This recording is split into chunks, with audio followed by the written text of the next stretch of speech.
भारत में ऐसी कई जगह है जहाँ पे लोग सिर्फ घूमने नहीं जाते, कुछ महसूस करने जाते हैं। उन्हीं में से एक है ज्योतिर्लिंग। टोटल इंडिया में 12 ज्योतिर्लिंग है, जिसमें से एक ज्योतिर्लिंग का नाम है ओमकारेश्वर ज्योतिर्लिंग। और मैंने डिसाइड किया कि अपनी पहली ट्रिप ओमकारेश्वर ज्योतिर्लिंग के लिए ही करते हैं। रीज़न बहुत ऑब्वियस था। एक, मैं गॉड का बहुत अच्छा बिलीव करता हूँ कि हाँ, गॉड एग्जिस्ट करते हैं। मैं ये मानता हूँ कि अगर पॉजिटिव एनर्जी है तो नेगेटिव है, नेगेटिव है तो पॉजिटिव है। ठीक है, साइंस स्टूडेंट भी होना। और दूसरी बात ये, ओमकारेश्वर ज्योतिर्लिंग मंदिर के नाम पे घर वाले परमिशन भी जल्दी दे देते हैं। ऐसे परमिशन नहीं देंगे जल्दी कि घूमने चले जा, तो बोलेंगे घूमने नहीं जाना है। पापा बोलेंगे नहीं नहीं नहीं घूमने चले। पर अगर मैं बोलूँगा मम्मी मैं तो मंदिर जा रहा हूँ दोस्तों के साथ, तो घर वाले बोलेंगे ठीक है चले जाओ, और पैसे भी दे देंगे। स्टूडेंट हो ना, तो पैसे नहीं मेरे पास। यहाँ बहुत श्रद्धालु आते हैं, कोई अपनी आस्था लेके, कोई किसी की मन्नत पूरी हो गई तो उस चीज़ के लिए आता है। ठीक है, और मैं क्यों जा रहा था, लेकिन पहला ट्रिप ओमकारेश्वर ज्योतिर्लिंग ही क्यों, और भी कोई ज्योतिर्लिंग हो सकता था। मेरे घर से त्र्यंबक नज़दीक था। कैच यहाँ पे है कि जब मैंने सबसे पहले मंकी म्यूजिक का मैंने वीडियो देखना स्टार्ट किया था, व्लॉग, तो वहाँ से ही मेरे को आइडिया क्या है, उसकी ने जिस तरीके से नर्मदा मैया की परिक्रमा में बताया कि उन्हें खीर चाहिए थी और खीर मिल गई नर्मदा मैया की परिक्रमा से, तो मेरे को लगा कि मेरे को भी एक बार विजिट करना चाहिए। तब से मेरे को एक अंदर से ऐसा था, अर्ज था कि मेरे को भी जाना है ओमकारेश्वर ज्योतिर्लिंग, कि नर्मदा मैया की अपने ऊपर उपकार देख सकूँ और कुछ शांति के पल बिता सकूँ नदी के किनारे, मैया से बातें कर सकूँ। और ये ट्रिप कोई रैंडमली डिसाइडेड नहीं थी, मंकी मैजिक से इंस्पायर थी, क्योंकि मुझे भी जाना था नर्मदा मैया के किनारे, और महादेव के दर्शन और कृपा कौन नहीं चाहता। ठीक है, और मैं अकेला तो जाऊँगा नहीं। मैंने कॉल किया हर्ष को, अतुल को और सनी को। सनी तो अपने साथ ही रहता है, हमेशा तैयार था आने के लिए कि हर हर महादेव अपन जाएंगे। ठीक है, हर्ष और अतुल को मैंने कॉल करके बोला, और वो दोनों का भी था कि हाँ भाई चल, मैं तैयार हूँ, कब पहुँचना है। और मैं आपको सच बताऊँ, ज्योतिर्लिंग कोई ऐसा नहीं है कि आप तुरंत आपने डिसाइड किया, आपने प्लान बनाया और आप पहुंच गए। वहाँ पे जाने के लिए आपको चाहिए बाबा का बुलावा, क्योंकि हमने इससे पहले भी कई ज्योतिर्लिंग के प्लान्स बनाए जो रुके, कभी कैंसिल हुए, कभी कुछ हुआ, कुछ ना कुछ, लेकिन जिस दिन बाबा का बुलावा आया, ये वाला ट्रिप 7 दिन के अंदर डिसाइड हुआ कि जाना है। ये बजट कोई इशू नहीं, क्यों, क्योंकि बाबा का बुलावा था और हमारी आस्था थी। और ये ट्रिप के बारे में मुझे बिल्कुल अंदाजा नहीं था कि ये ट्रिप, हमने तो डिसाइड किया था कि जाएंगे, भगवान के दर्शन करेंगे, आरती वारती देखेंगे और आ जाएंगे। पर इसमें कुछ ऐसी एनर्जी का मुझे एहसास हुआ, मुझे क्या, हर्ष को हुआ, अतुल को हुआ, सनी को हुआ, कि हम चारों ने सेम बातें, सेम पॉइंट एक साथ की। आपको वीडियो में देखना आगे कि कौन सी ऐसी बातें थी। इस एनर्जी का कोई जवाब ही नहीं था, लेकिन जो पॉजिटिविटी फील हुई, और अपने चैनल को स्टार्ट करने के लिए महादेव की ब्लेसिंग से अच्छा कौन सी ब्लेसिंग हो सकती है। तो चलिए शुरू करते हैं हमारी नई जर्नी को। हर हर महादेव। हमारी पूरी जर्नी की शुरुआत हुई कोटा से। प्लान बहुत छोटा सा था, लेकिन कहानी वो काफ़ी बड़ी बन गई थी। हमारा प्लान एकदम सिंपल था। कोटा से जाना था इंदौर, इंदौर से बस लेके ओमकारेश्वर, और ओमकारेश्वर से उज्जैन, और उज्जैन से रिटर्न आना था घर। ऑन पेपर तो ये प्लान काफ़ी सिंपल और सरल लग रहा था, लेकिन जो हमारे साथ होने वाला था उसका अंदाजा तो हमें भी नहीं था।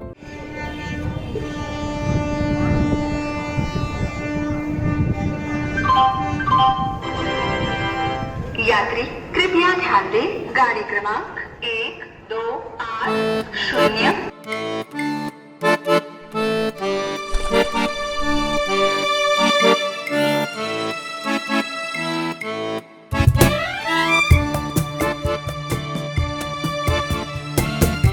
रात के बज रहे थे 10, और हम दोनों, मैं और सनी, हम दोनों खड़े थे कोटा जंक्शन पे हमारी इंदौर जाने वाली ट्रेन का इंतजार करने के लिए, जो सिर्फ 2 घंटे लेट थी। भला हो इंडियन रेलवेज का कि 6 घंटे लेट नहीं थी, नहीं तो इंदौर हम अगले दिन ही पहुंचते, मुझे लग रहा है। सिर्फ 2 घंटे लेट थी, इस वजह से हमें इंदौर पहुंचने में लगे 9 घंटे। और फिर उसके बाद जब हम पहुंचे तो हमने देखा कि हम दोनों की सीट जो थी वो मिडल और अपर बर्थ थी। तो व्यू कहाँ है? व्यू तो था ही नहीं पूरे सफर में मेरे पास। और मैं उस टाइप का पर्सन हूँ जिसे इंटरेक्ट करना और व्यूज देखना पसंद है। भाई हम जर्नी ट्रैवल क्यों करते हैं? वो छत देखने के लिए थोड़ी ना, और वो घूमता हुआ एक फैन जो स्लीपर क्लास में घूमता रहता है। तो फिर मैंने डिसाइड किया, रात तो जैसे तैसे बीती, और उसी रात के दौरान एक अंकल से मेरी बातचीत हो गई थी। तो सुबह 5:30-6 बजे के करीब में चाय वाला आया, अंकल ने मुझे चाय पिलाया। और फिर उसके बाद मैंने डिसाइड किया कि सनी को बोलूँ चल भाई गेट के पास खड़े होते। और सनी एक नंबर का आलसी, उसे ट्रेन जर्नी मतलब ऊपर बर्थ मिल जाए और सोना मिल जाए तो उसके लिए बेस्ट है। हम दोनों टोटली अपोजिट।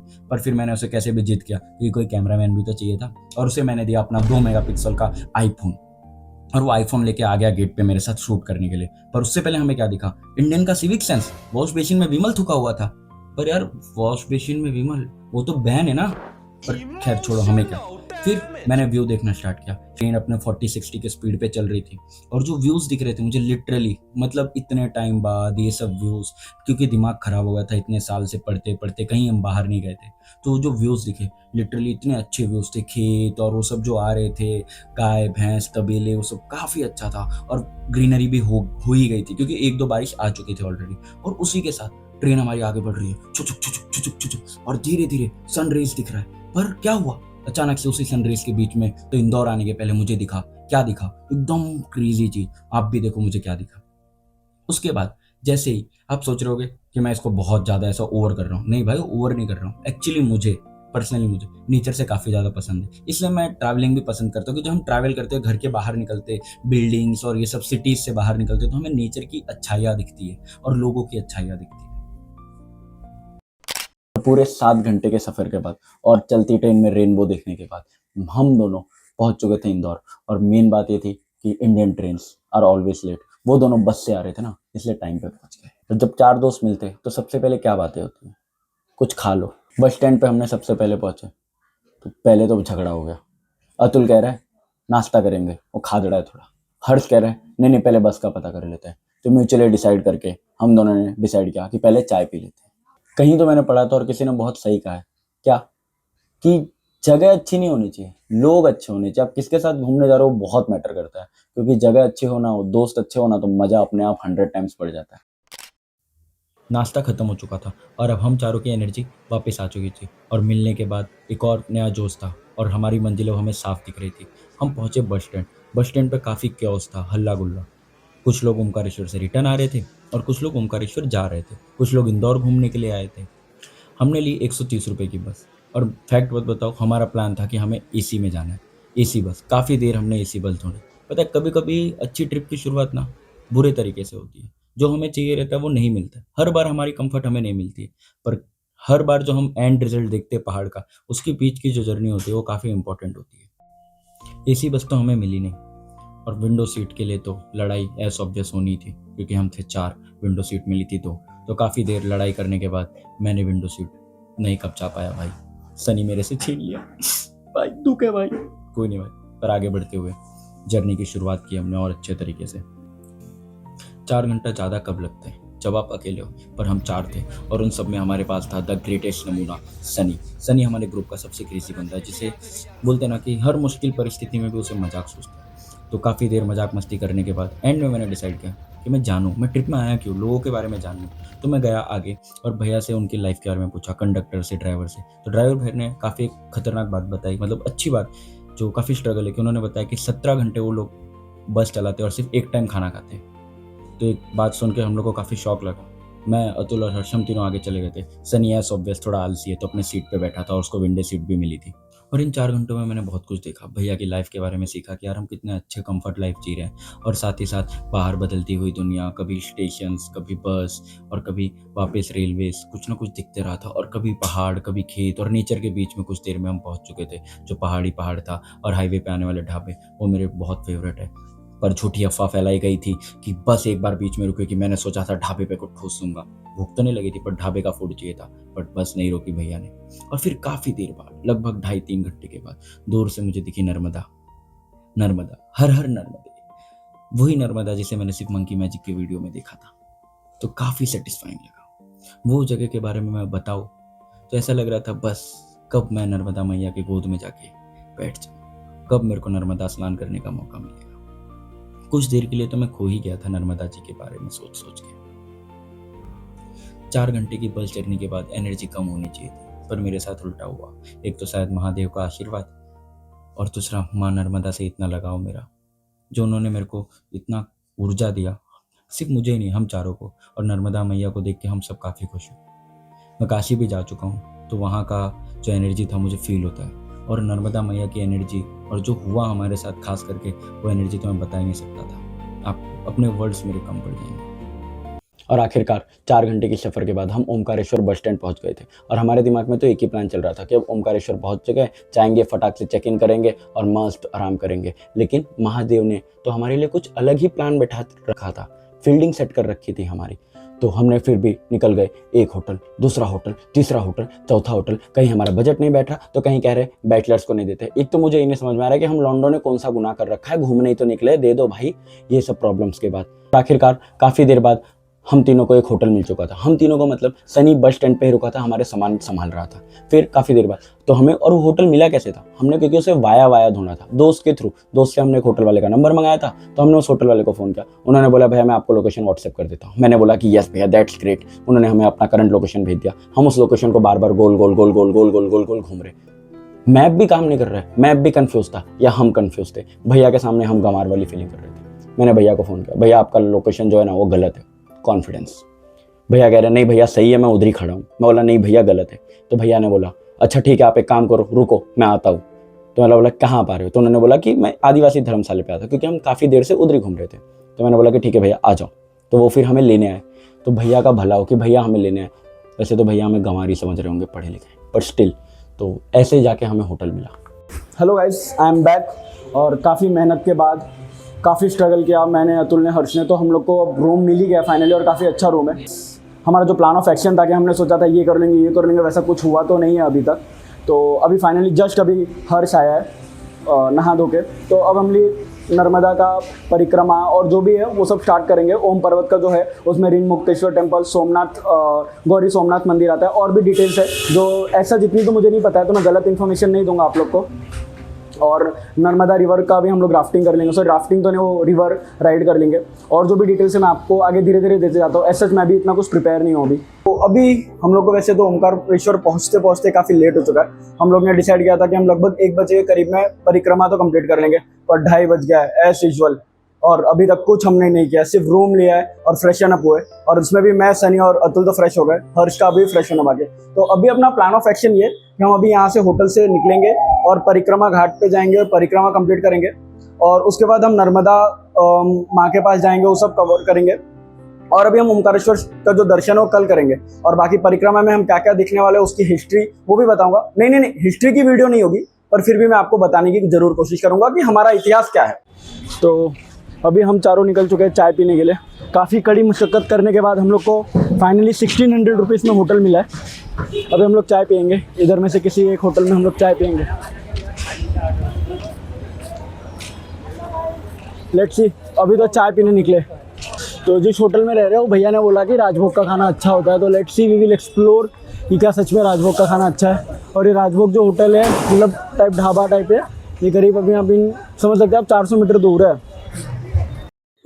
गाइस तो हमारा खाना लग चुका है और मैं टेस्ट करके बताऊंगा कैसा है। पहले ट्राई करते हैं हम ये पापड़ जो क्रंची और क्रिस्पी है, आप ट्राई कर सकते हो। और ये 2 टाइप के पनीर की सब्जी, और ये हमारे मसाला रोटी, एंड दिस वन इज। तो गाइस लग चुका है हमारा प्लेट खाने के लिए। ये है रोटी, ये पनीर अंगारा, पनीर मसाला। खाना हो गया हमारा आज का लंच, अच्छे से हो गया, बहुत बढ़िया खाना था, बहुत मजा आया। अभी इतना गर्मी है तो खाना खाने के बाद आप छाछ जरूर ट्राई करना। मैं भी एक बार ट्राई करता हूँ फिर बताता हूँ। ठीक है, एवरेज है, उतना कुछ अच्छा है नहीं, पर पेट को राहत मिलने के लिए आप पी सकते हो, अच्छा है, पर अच्छा बहुत अच्छा नहीं है, ठीक है। तो परिक्रमा मार्ग शुरू हो गया है हमारे 3 दोस्तों के साथ। ये तीनों नमूने आगे जाते हुए, और सामने वहाँ पर शंकराचार्य जी का स्टैचू है, काफ़ी प्रिय। और यहीं हमारे ओमकारेश्वर भगवान की मंदिर है। हमारे नीचे अभी माँ नर्मदा है, हम माँ नर्मदा के पुल पर चल रहे हैं अभी। और ये रहे हमारे ओमकारेश्वर ज्योतिर्लिंग। काफ़ी सुंदर दृश्य है इनका। और ये हमारी नीचे माँ नर्मदा जो शिव जी के जटाओं से आई थी और धरती लोक पर आकर स्थिर हो गई। और ये परिक्रमा मार्ग में हमें एक काफी सुंदर मंदिर के दर्शन हुए हैं जो कि गायत्री परिवार का है। नर्मदे हर गाइस, तो हम आ चुके हैं नर्मदा मैया के पावन किनारे। तो अब हम यहाँ से अपना स्टार्ट करेंगे परिक्रमा पाथ, जो लगभग 7 किलोमीटर का है। ये ओम आकार का जो आइलैंड बना है उसका पाथ है, ये कंप्लीट करना चाहिए। और इसमें काफ़ी चीज़ें हमें देखने मिलेंगी अच्छी अच्छी, जो अपने इतिहास को बताएगी, हमारे इतिहास को बताएगी। और एंड ये होता है आदि शंकराचार्य का, जहाँ पे मूर्ति बनाया, बहुत बड़ा स्टैचू बना है, सॉरी मूर्ति नहीं स्टैचू बना है, वहाँ पे ये एंड होता है। तो let's start this journey. I was very excited to start this journey. और अब मुझे देखना है कि मैं कैसे कंप्लीट करूँगा। अभी ऑलरेडी 4 बज चुके हैं और हम लोगों ने सोचा था कि 1 बजे तक 2 बजे तक तो कंप्लीट कर देंगे, पर हमेशा जो सोचते हैं वो होता नहीं है। तो हमारे साथी हमारे आगे जा चुके हैं और आप देख सकते हैं कि कैसा ककरीला रास्ता है, जिसमें रोड नहीं है, मिट्टी की सड़क है। और इसी पे चलना है आपको 7 किलोमीटर लंबा सफर ओम आकार में। तो देखते हैं गाइस कैसा रहता है सफर। अभी तो बड़ा अच्छा लग रहा है। यहाँ हमारे परिक्रमा मार्ग का बोर्ड है और बाजू में हमारे गंगा मैया बह रही है। देख सकते हैं कैसा सुंदर परिक्रमा मार्ग है। एक बाजू नदी बह रही है और उसी के स्थिर में साथ में सड़क जा रही है। काफी ठंडी हवाएं बह रही हैं और सूर्य भी बादलों में छुपा हुआ है। ये हमारे केदारेश्वर महादेव, जिनकी बड़ी ही सुंदर प्रतिमा है।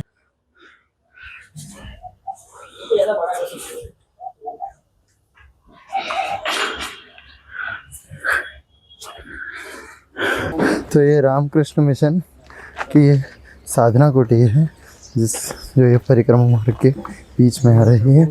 और क्या ही रास्ता है, क्या ही फूल है। गाइस 1 किलोमीटर की यात्रा पूरी की है अभी तक हम लोग ने, और अभी तक मुझे थकान का कोई एहसास नहीं। और रास्ते में एक पानी पीने की जगह मिली थी जो कि काफ़ी अच्छी थी। अतुल, हर्ष और सनी सब आ गए हैं। टोटल 8.5 किलोमीटर का यात्रा है और दिखते हैं। और नर्मदा मैया हमारे साथ साथ ही चल रही है पूरी। और यहाँ पे आप देख सकते हो कि 1200 मीटर पूरा हो गया। चलते रहते हैं, 8.5 किलोमीटर और है। और मैं अभी कोशिश कर रहा हूँ, मैं अकेले इसलिए चल रहा हूँ, मैं कोशिश कर रहा हूँ कि मैं अपने लाइफ का क्या पर्पस है, मैं यहाँ क्यों आया, कि एज ए टूरिस्ट ना आके मैं ऐसा भक्त आना चाह रहा था। और मैं ब्लॉगिंग भी मैं शायद पूरा अच्छे से करूँ ना करूँ मुझे पता नहीं, पूरा अच्छे से करूँ ना करूँ मुझे पता भी नहीं है। बस मैं ये करना चाहता था अपने सेटिस्फेक्शन के लिए।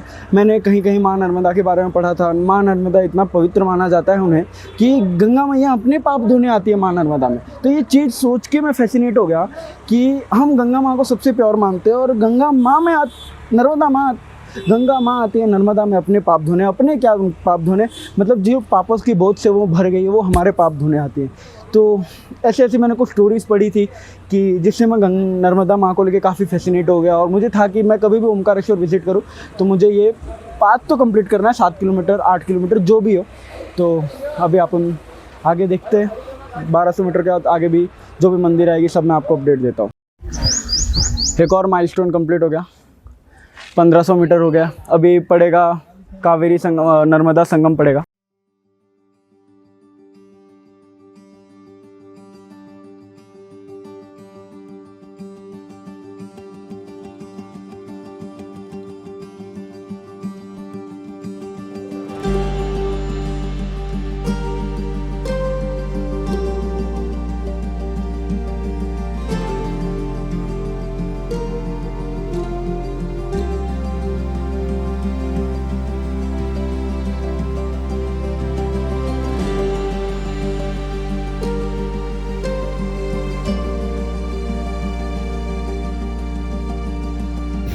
अरे मस्त आ रहा है विनोद यार, कसम से सब ले लेता हूँ।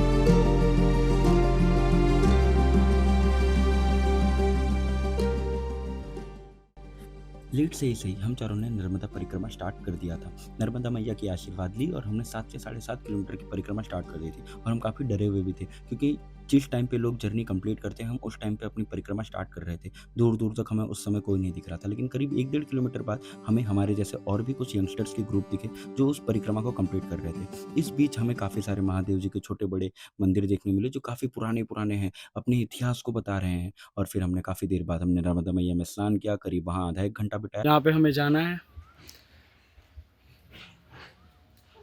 यहाँ से हम लोग आए हैं। और हमें वैसे ही लेट हो चुका था। फिर हम अपने कदम को और तेज़ी-तेज़ी बढ़ाए और हम पहुँचे गौरी सोमनाथ मंदिर। वहाँ पे कुछ ऐसा हुआ, वहाँ पे बारिश इतनी तेज़ स्टार्ट हुई कि मैं बता नहीं सकता। उतने ही बादल गरजने लगे, लाइटनिंग स्ट्राइक होने लगा।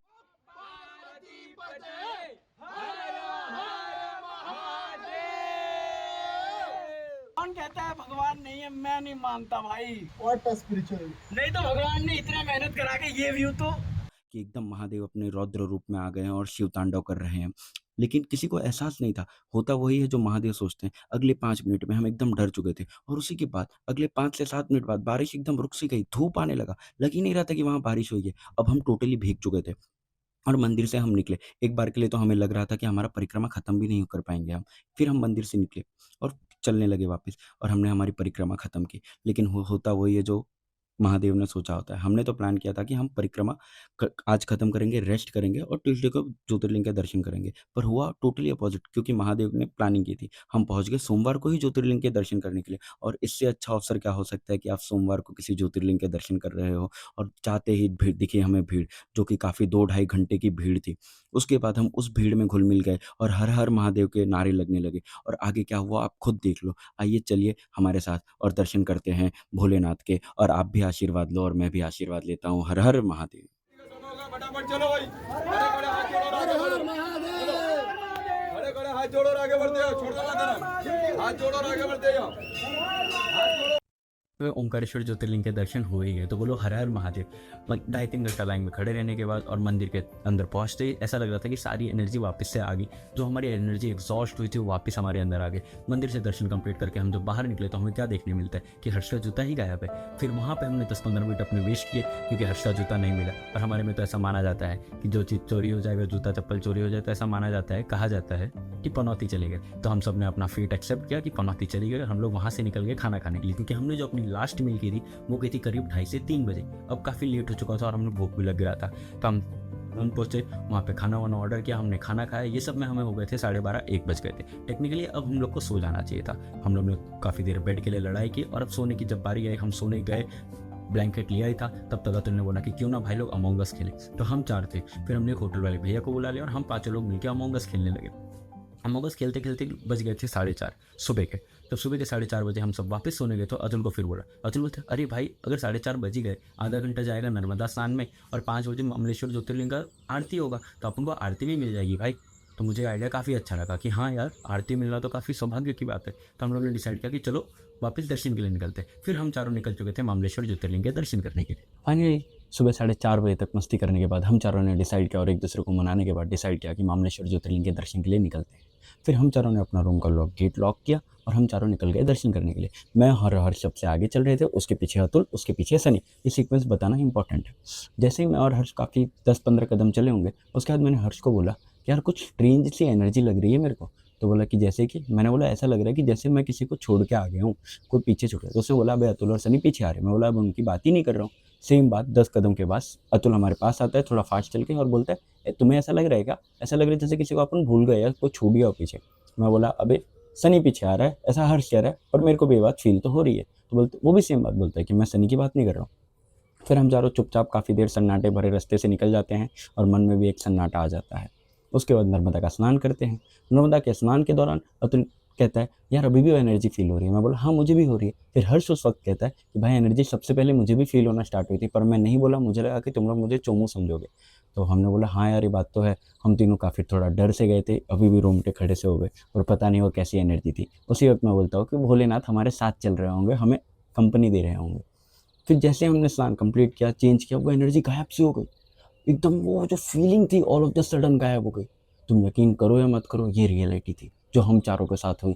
आज भी हम लोग सोचते हैं हमारे लिए वो बेस्ट किस्सा था, और हम तो यही मानते हैं कि भाई इतनी पॉजिटिव जगह थे तो भगवान स्वयं हमारे साथ चल के नर्मदा स्नान करने आए थे लिटरली। वहाँ से हम लोग निकल जाते हैं ममलेश्वर ज्योतिर्लिंग के दर्शन के लिए। तो आइए हमारे साथ आप भी दर्शन लीजिए ममलेश्वर ज्योतिर्लिंग के और आशीर्वाद लीजिए। और ओमकारेश्वर आ रहे हो तो ये बात जरूर याद रखना कि ओमकारेश्वर का सिर्फ दर्शन करने से दर्शन अधूरा होता है। जब ममलेश्वर ज्योतिर्लिंग के दर्शन हो जाते हैं तो ही दर्शन को पूरा माना जाता है। भैया वो कह रहे हैं कैसी बातें कर रही है। भाई ऐसे कुछ है क्या? हमको ऐसा लग रहा है कि कोई हमारे कोई साथी है जो नहीं आया हमारे साथ, जबकि हम 6 के 6 इधर ही है। ये hello guys, this is day 2 of our trip और आज के दिन में हमने नर्मदा में स्नान कर लिया है। और उसके बाद हमारा जो एक मंदिर बचा है ममलेश्वर मंदिर, क्योंकि ओमकारेश्वर ज्योतिर्लिंग को 2 ज्योतिर्लिंग कंसीडर किया जाता है। मतलब टोटल तो 1 है लेकिन 2 अलग अलग हिस्सों में है। तो ओमकारेश्वर हमने कल रात को कर लिया था। आज सुबह से हम लोग 5-5:30 बजे के करीब में ममलेश्वर ज्योतिर्लिंग कर लेगा। और तो गाइस सुबह सुबह जल्दी आना और नर्मदा महीने में जरूर स्नान करना, बहुत पवित्र लगता है। और यहाँ की जो वाइब है, यहाँ की जो फीलिंग है, इनको यहाँ से जाने का मन नहीं करेगा कि तुम यहाँ से जाओ। और बहुत ज़्यादा पवित्र है, तो प्लीज़ ज़रूर आना है यहाँ पे, जरूर एक बार स्नान है इससे।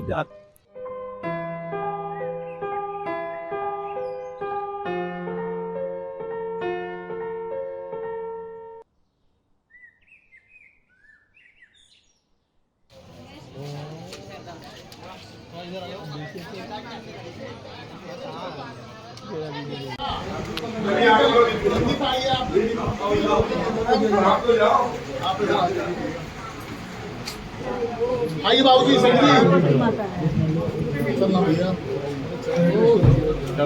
बढ़ते चलो।